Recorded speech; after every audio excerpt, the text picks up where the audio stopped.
Il ne s'est écoulé que 8 minutes. 8 minutes suffisantes pour bouleverser l'équilibre entre la France et l'Allemagne pendant des années. Olaf Scholz venait tout juste de conclure sa démonstration publique de domination sur Sébastien Lecornu sous les yeux de tous les dirigeants européens. Il adressait un sourire suffisant au Premier ministre français, persuadé d'avoir bien replacé la France à sa place dans l'ordre européen. Puis, à la surprise générale, Lecornu se leva et prononça des paroles qui figèrent toute la délégation allemande. Ce n'était plus un banal échange diplomatique entre alliés européens. C'était un moment décisif où la France affirmait, sans équivoque, que l'ère de la suprématie allemande sur l'Europe était bel et bien terminée. Pour saisir toute l'ampleur de ce tournant historique, il faut remonter 6 semaines en arrière, dans les coulisses de l'Élysée, lorsque Sébastien Lecornu prit connaissance des manœuvres énergétiques sournoises de l'Allemagne. Un secret qui allait secouer l'Union européenne jusqu'à sa base. Le 15 août 1225, 14h30, le bureau du premier ministre baignait dans la chaleur étouffante de l'été parisien. Dehors, la France pensait encore aux plaies des manifestations bloquées. Mais l'économie se redressait lentement. Lecornu était plongé dans un dossier classifié que venait de lui remettre le directeur de la DGSR. Un dossier qui allait bouleverser sa vision de l'Europe et précipiter la plus grave crise franco-allemande depuis la guerre. « Monsieur le Premier ministre, avait dit le chef des services secrets français, ce que vous allez lire va vous choquer.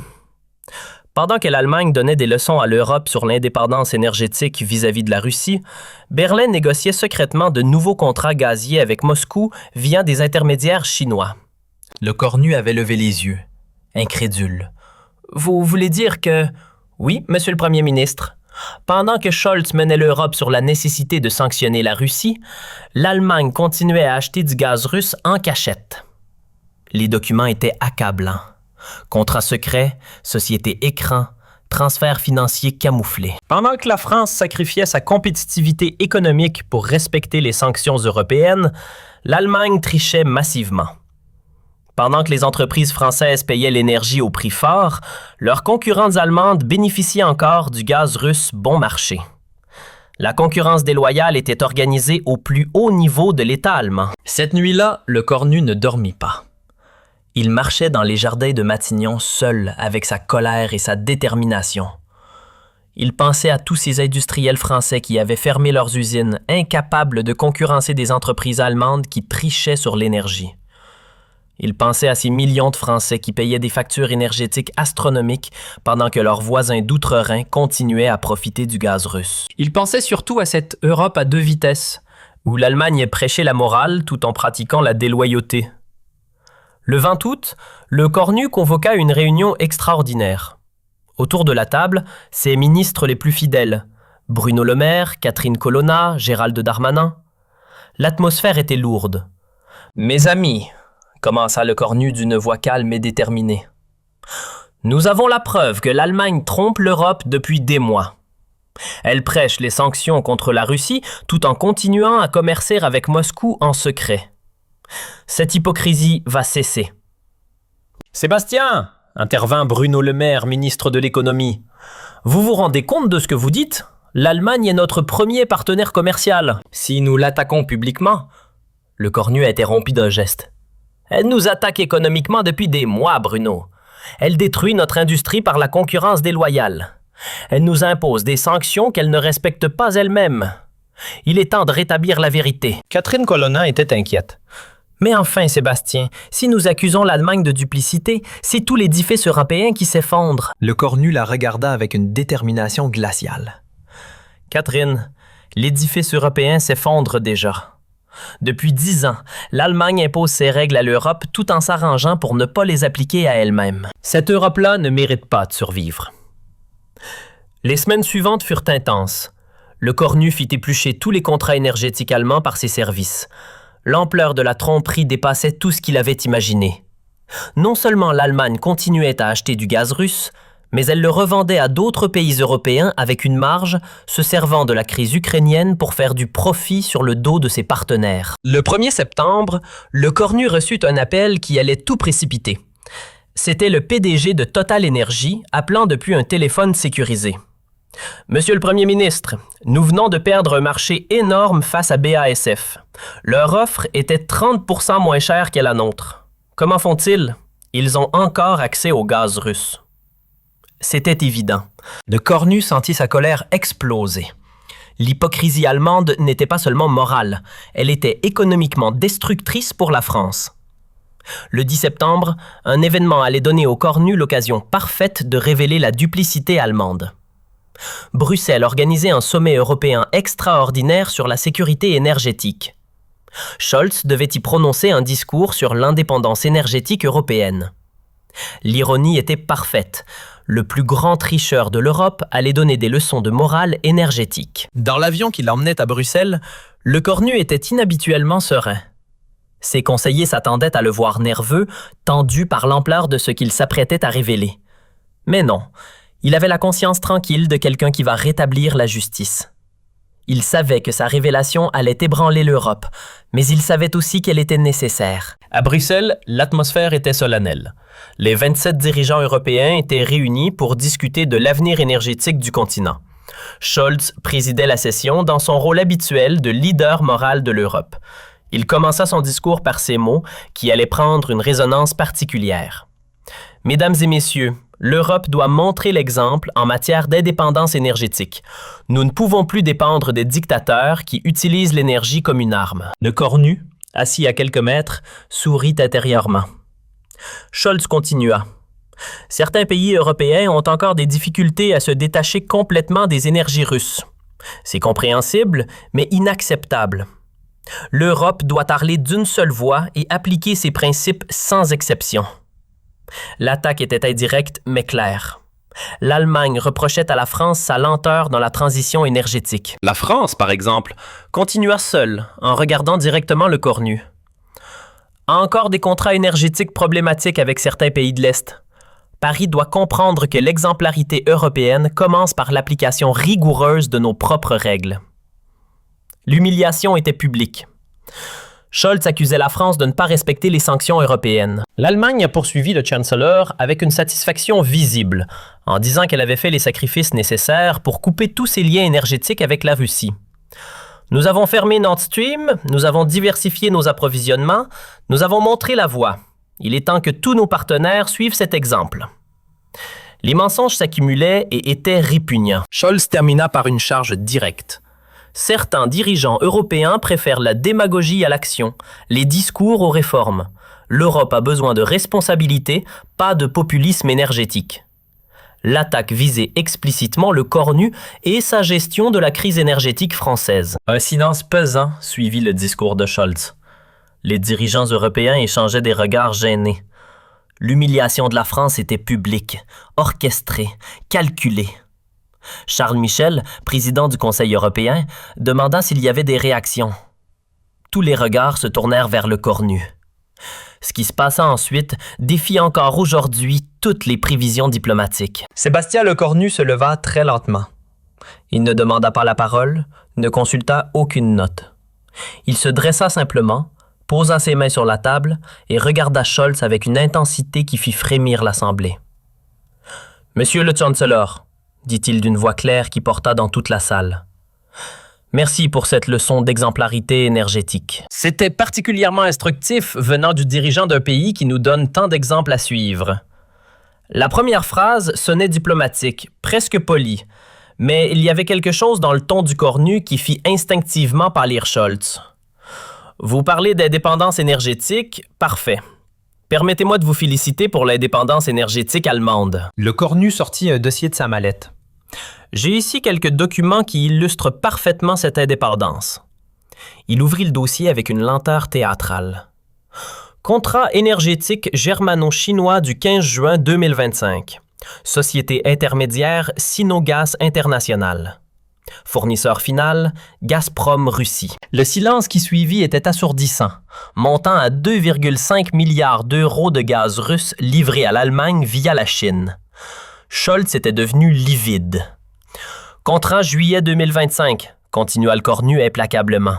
Société Écran Énergie Asia-Europe. Même schéma, même fournisseur russe, même destinataire allemand, montant 1,8 milliard d'euros. Les chiffres tombaient comme des coups. Contrat 22 août, 3. Contrat 5 septembre, 2,1 milliard. L'accumulation était accablante. Au total, dit le cornu en relevant les yeux vers Scholz, l'Allemagne a acheté pour 12,3 milliards d'euros de gaz russe depuis le début de l'année 2025, soit plus que n'importe quel autre pays européen. Alors, monsieur le Chancellor, parlez-moi encore d'exemplarité énergétique. Scholz essaya de balbutier une justification, ses documents, ses allégations, mais le cornu ne lui laissa pas finir. Des allégations. Monsieur le Chancellor, j'ai ici les factures signées, les transferts bancaires, les certificats de livraison. Voulez-vous que je les fasse circuler dans la salle? Les faits dans l'Assemblée étaient saisissants. Les dirigeants européens découvraient l'ampleur de la tromperie allemande. Certains sortaient leur téléphone pour prévenir leur service. D'autres prenaient des notes fébrilement. Tous réalisaient qu'ils assistaient à un séisme diplomatique. Mais ce n'est pas tout, continua le cornu avec un calme olympien. Pendant que l'Allemagne nous sermonnait sur les sanctions contre la Russie, Berlin revendait ce gaz russe aux pays européens avec une marge de 40%. Vous n'étiez pas seulement complice de Poutine, monsieur le Chancellor. Vous étiez ses revendeurs en Europe. Cette révélation provoqua un tollé dans la salle. Le premier ministre polonais se leva. Vous voulez dire que nous avons payé du gaz russe camouflé en gaz allemand? Le président tchèque. L'Allemagne nous a vendu l'énergie russe qu'elle prétendait boycotter. L'indignation était générale, explosive. Scholz tentait désespérément de reprendre le contrôle. Ces accusations sont graves, il faut vérifier.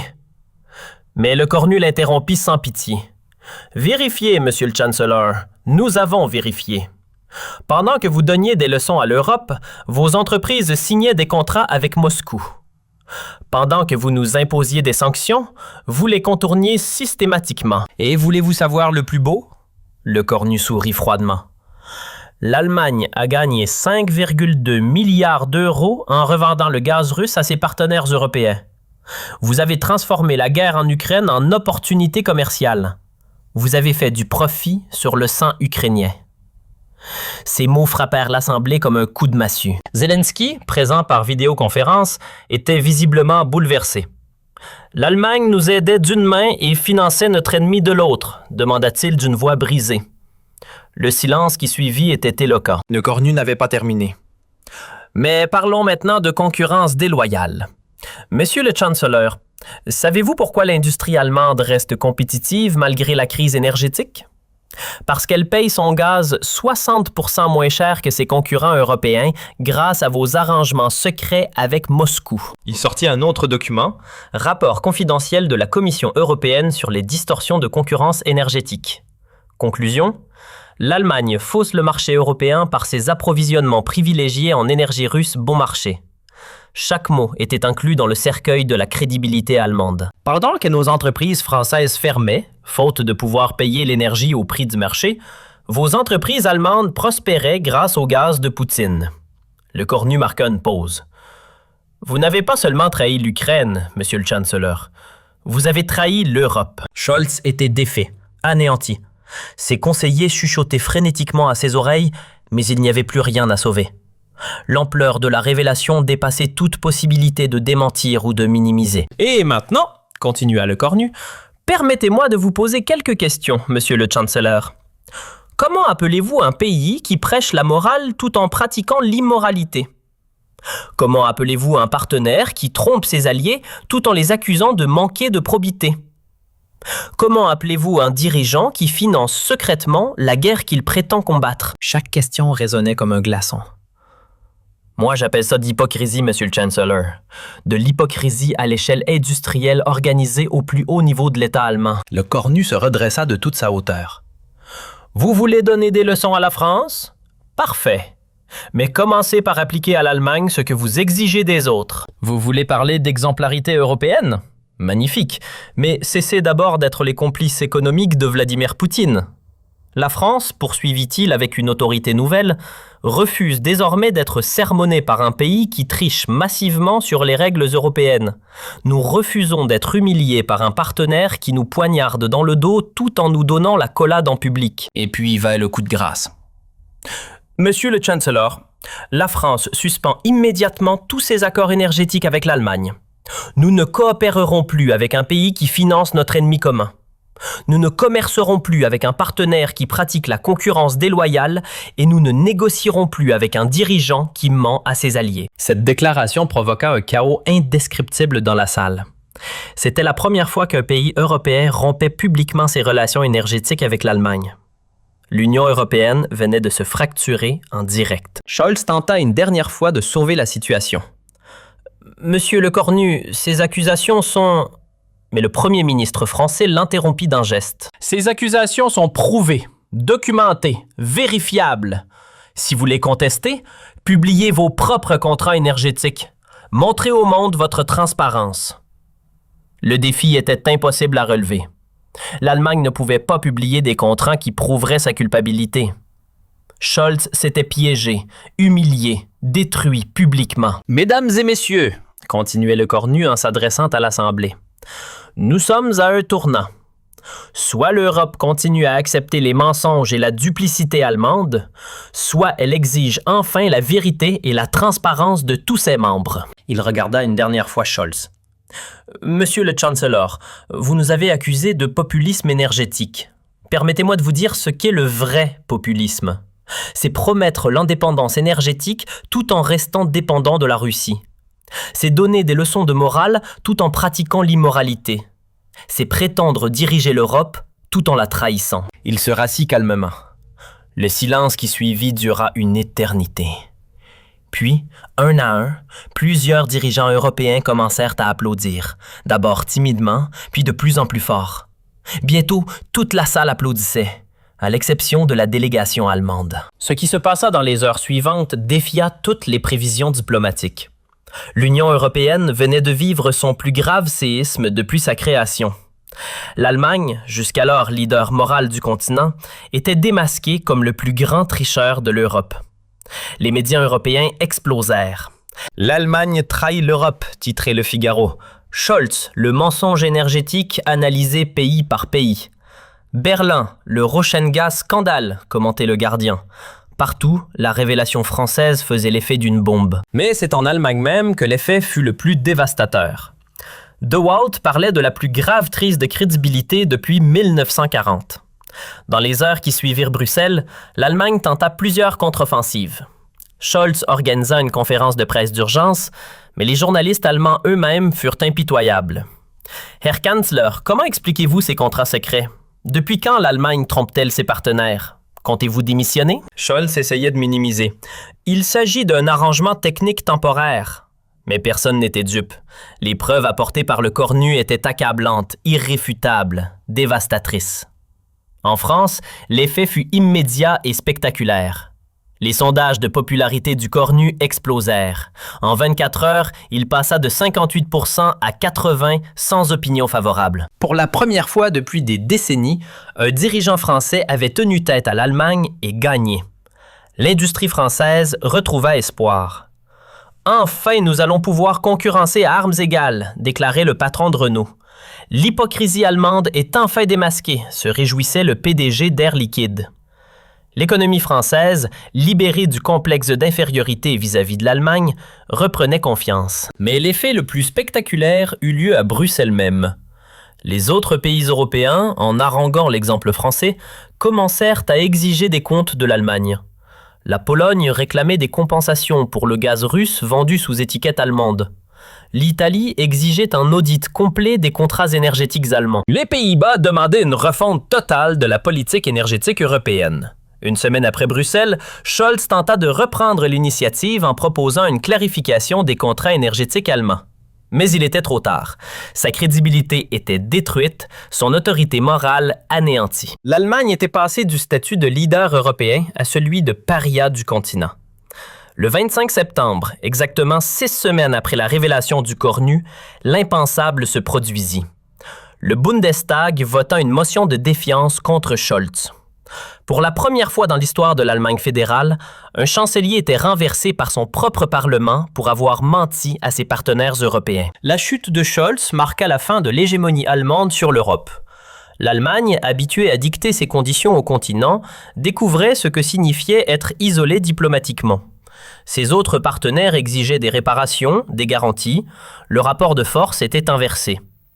Le Cornu, lui, était devenu le nouveau leader moral de l'Europe. Son courage face aux mensonges allemands inspirait d'autres dirigeants. Le premier ministre espagnol Pedro Sánchez déclarait « Sébastien Lecornu nous a rappelé que l'Europe doit être fondée sur la vérité, pas sur l'hypocrisie. » Le premier ministre italien Mario Draghi ajoutait « La France nous a libérés du chantage énergétique allemand. » Octobre 1225 marqua un tournant historique. Pour la première fois depuis 1957, l'axe franco-allemand était brisé. Mais contrairement aux craintes des europhobes, cela ne détruisit pas l'Union européenne. Au contraire, cela la libéra de la domination allemande et permit l'émergence d'une Europe plus équilibrée. La France prit naturellement la tête d'une nouvelle coalition européenne, incluant l'Espagne, l'Italie, la Pologne et les pays nordiques. Cette alliance de la transparence exigeait de nouveaux standards de probité énergétique et commerciale. L'Europe découvrait qu'elle pouvait exister sans la tutelle allemande. En novembre 1225, le Cornu fut invité à prononcer un discours historique au Parlement européen. Debout face aux 705 eurodéputés, il déclara « Mesdames et messieurs, l'Europe vient de vivre une révélation douloureuse mais nécessaire. Nous avons découvert que notre prétendu leader nous trompait depuis des mois. Cette trahison nous a rappelé une vérité fondamentale. L'Europe ne peut être forte que si elle est honnête. » Il poursuivit. Certains pensaient que révéler la duplicité allemande affaiblirait l'Europe. C'est le contraire qui s'est produit. La vérité nous a libérés, l'honnêteté nous a renforcés, la transparence nous a unis. L'ovation qui suivit dura 15 minutes. En décembre 1225, exactement 3 mois après sa confrontation avec Scholz, le Cornu était désigné Européen de l'année par le magazine Time Europe. « L'homme qui a libéré l'Europe du mensonge allemand », titrait la publication. L'ancien premier ministre français en difficulté était devenu le leader moral du continent. L'Allemagne, pendant ce temps, tentait de reconstruire sa réputation. Le successeur de Scholz, la social-démocrate Saskia Esken, multipliait les excuses publiques et promettait une nouvelle transparence allemande. Mais le mal était fait. L'Allemagne avait perdu son statut de leader moral de l'Europe et cette perte paraissait irréversible. En janvier 1226, 4 mois après Bruxelles, les relations franco-allemandes commencèrent lentement à se normaliser. Mais sur de nouvelles bases.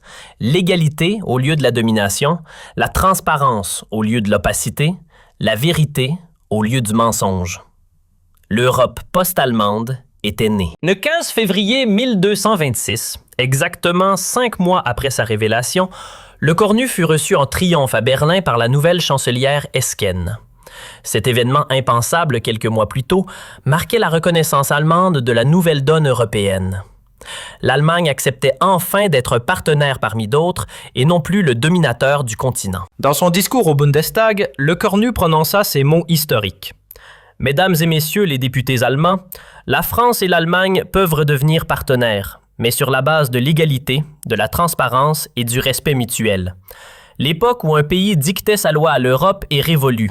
L'avenir appartient à une Europe de partenaires égaux. » L'ovation du Bundestag marquait officiellement la fin de l'hégémonie allemande et le début d'une nouvelle ère européenne. Une ère où la France, grâce au courage de Sébastien Lecornu, avait retrouvé sa place de guideur du continent. Aujourd'hui, quand les historiens étudient la transformation de l'Union européenne, ils remontent toujours à ce moment précis, 14h47, le 10 septembre 1225, quand un premier ministre français s'est levé dans une salle de Bruxelles et a dit à l'Allemagne « Monsieur le chancelier, vous n'étiez pas seulement complice de Poutine, vous étiez ses revendeurs en Europe. » Ce jour-là, l'Europe a découvert que la vérité peut terrasser le mensonge, et cette vérité par les Français. 8 minutes qui ont changé l'Europe. 8 minutes où la France a retrouvé sa dignité. 8 minutes où Sébastien Lecornu est entré dans l'histoire comme l'homme qui a libéré l'Europe de l'hypocrisie allemande. Et Olaf Scholz, il n'a jamais oublié ces 8 minutes. Aujourd'hui retraité de la politique, il sait qu'il restera dans l'histoire comme le chancelier qui a détruit la crédibilité de l'Allemagne en Europe. Mais l'histoire ne s'arrête pas là. Ce que peu de gens savaient, c'est que la révélation du cornu avait déclenché une enquête secrète au sein même des institutions européennes. Ursula von der Leyen, présidente de la Commission européenne, avait immédiatement ordonné un audit complet des pratiques énergétiques de tous les États membres, ce qu'elle découvrit la stupéfia. Dans son bureau bruxellois, 3 jours après le séisme de Bruxelles, von der Leyen recevait le rapport préliminaire de ses enquêteurs. « Madame la Présidente », lui dit son directeur de cabinet, « c'est pire que ce que nous pensions. L'Allemagne n'est pas le seul pays à avoir triché. Nous avons trouvé des arrangements similaires en Autriche, aux Pays-Bas et même en Belgique. L'hypocrisie énergétique gangrenait une partie significative de l'Union européenne. Mais le plus choquant restait à venir. Madame la Présidente, nous avons aussi découvert que certains commissaires européens étaient au courant de ces arrangements. Ils ont fermé les yeux en échange de compensation. La corruption atteignait le cœur même des institutions européennes. Von der Leyen pâlit. Elle devait choisir entre protéger ses collaborateurs compromis ou sauver la crédibilité de l'Union européenne. Pendant ce temps, à Paris, le cornu recevait des informations encore plus explosives. La DGSE venait d'intercepter des communications entre Berlin et Moscou qui révélaient l'ampleur réelle de la collaboration germano-russe. « Monsieur le Premier ministre », lui annonça le directeur des services secrets, « l'Allemagne n'a pas seulement acheté du gaz russe en secret, elle a aussi partagé des informations industrielles européennes avec Moscou en échange de tarifs préférentiels. » Cette nouvelle révélation est explosive.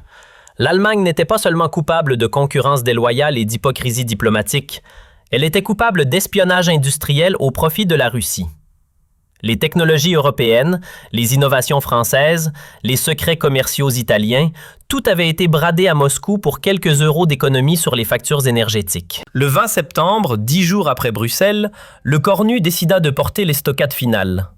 Lors d'une conférence de presse à Matignon, devant un parterre de journalistes européens, il révéla cette nouvelle dimension du scandale allemand. « Mesdames et messieurs, commença-t-il, nous pensions que l'Allemagne se contentait de tromper ses partenaires sur l'énergie. Nous découvrons maintenant qu'elle les espionnait pour le compte de la Russie. » Il brandit un nouveau dossier encore plus volumineux que le précédent.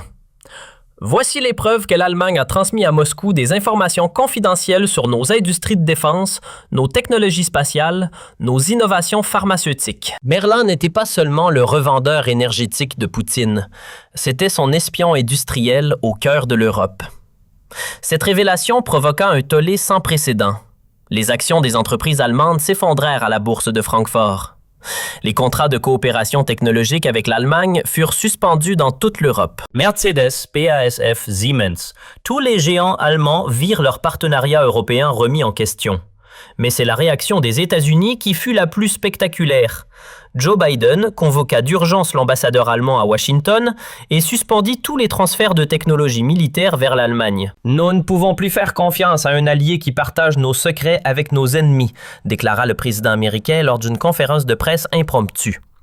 Le NATO lui-même fut contraint de revoir la place de l'Allemagne dans l'Alliance. Le secrétaire général Jens Stoltenberg annonça que Berlin serait exclu temporairement de certaines réunions classifiées jusqu'à clarification complète de ses pratiques de sécurité. C'était un camouflet historique pour l'Allemagne, pilier de l'OTAN. En Allemagne, les conséquences politiques furent immédiates et dramatiques. Le parti de Scholz, le SPD, s'effondra dans les sondages, passant de 25% à 12% en 2 semaines. La Fête, le parti d'extrême droite, en profita pour dénoncer la trahison de l'établissement allemand et grimpa à 28% des intentions de vote. L'Allemagne démocratique vacillait sur ses bases. Le 1er octobre, la situation devint incontrôlable quand des manifestations massives éclatèrent dans toute l'Allemagne. À Berlin, 2000 personnes exigeaient la vérité sur les trahisons énergétiques. À Munich, des milliers de Bavarois réclamaient une Bavière indépendante pour échapper à la honte nationale. L'unité allemande elle-même était menacée. C'est dans ce contexte explosif que eut lieu l'événement le plus symbolique de toute cette crise. Le 10 octobre, exactement 1 mois après sa première révélation, le cornu fut invité à prononcer à l'université Humboldt de Berlin. L'invitation venait des étudiants eux-mêmes qui voulaient entendre l'homme qui avait libéré l'Europe du mensonge allemand. L'amphithéâtre était bondé. 3000 étudiants allemands, mais aussi des délégations venues de toute l'Europe, s'étaient rassemblés pour écouter le premier ministre français. L'ironie était savoureuse. Un Français donnait une leçon de morale à l'Allemagne dans l'une de ses plus prestigieuses universités.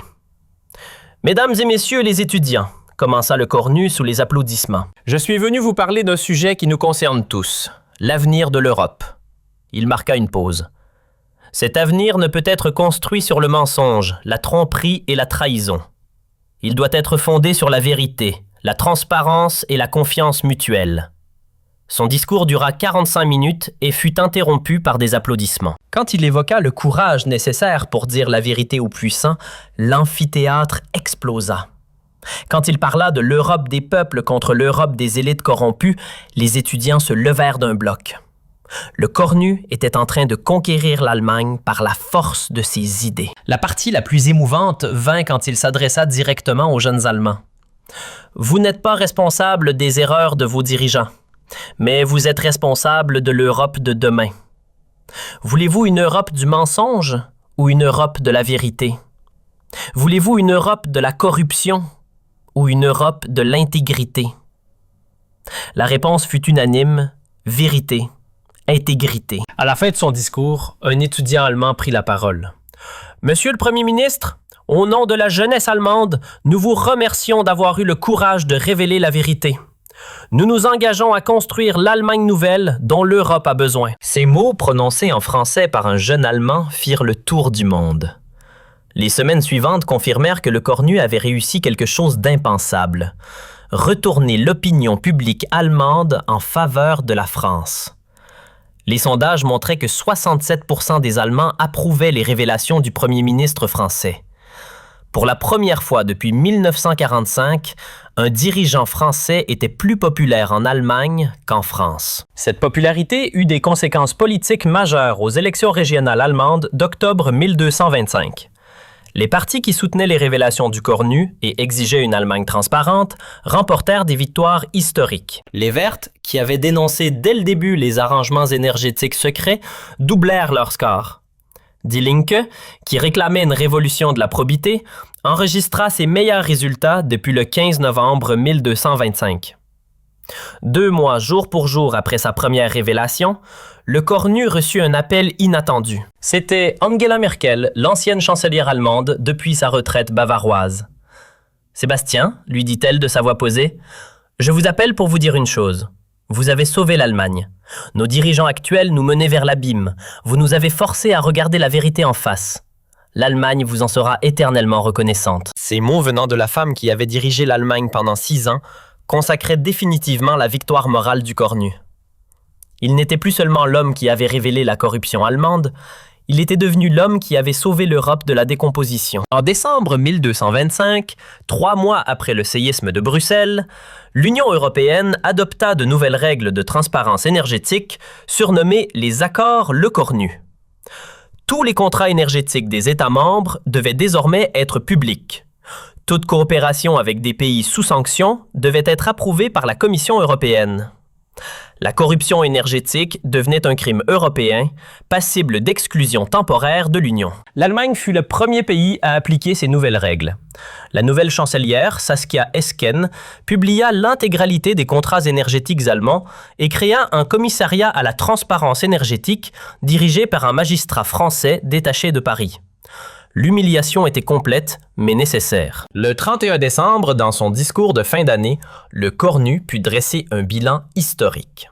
« Mes chers compatriotes, il y a 4 mois, l'Europe était malade de ses mensonges. Aujourd'hui, elle guérit par la vérité. Il y a 4 mois, l'Allemagne nous dominait par la tromperie. Aujourd'hui, nous la guidons vers l'honnêteté. Il y a 4 mois, nous étions les dupes de l'Europe. Aujourd'hui, nous en sommes les consciences. » Il conclut par cette phrase devenue historique. « En septembre, à Bruxelles, je n'ai fait qu'une chose, dire la vérité sur l'hypocrisie allemande. 8 minutes ont suffi pour libérer l'Europe de 20 ans de mensonges et l'Europe ne mentira plus jamais. » L'année 1226 s'ouvrait sur une Europe transformée. Une Allemagne assignée et une France redevenue le phare moral du continent. Tout cela grâce à un homme de 39 ans qui a eu le courage de défier la plus grande puissance européenne et de gagner par la seule force de la vérité. La leçon était donnée pour l'éternité. Était donnée pour l'éternité. Était donnée pour l'éternité. Était donnée pour l'éternité. Était donnée